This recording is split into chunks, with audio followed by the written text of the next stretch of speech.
Housfull 4 oo daafaca caalamka lacago fiican ka soo xareeyay iyo waliba filimkan oo noqday filimka lacagaha ugu badan akshay kumar markaa oo soo xareeyo caadi ma ahan filimkan heesaha jileenka iyo sheekadiisa markaa fiirsiiso aad iyo xiiso badan yahay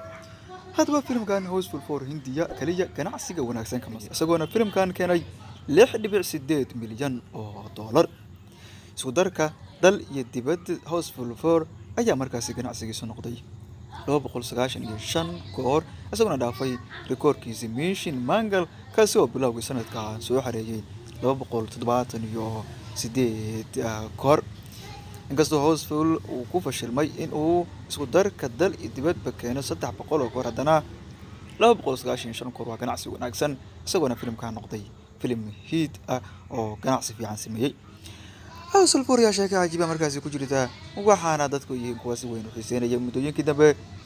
la wada sugayay hadaba afartii qaybood uu ka kooban yahay dhammaantood waa kuwa la wada sugayo xiiso gooni xambaarsan balse qaybta ugu dambeysay ayaa jelitaanka iyo waliba heesaha qaabka loo jirayo kaale iska arag mabadu qol arag waa marka aad loo xiiseynaya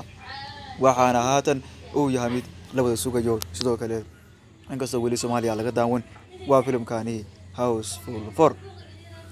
haddii aad soo daawatay Housfull 1 2 3 waxaa markaasi ay sidoo kale jirtaba in 4 oo xiiso gooniya qodiisu xambaarsan yahay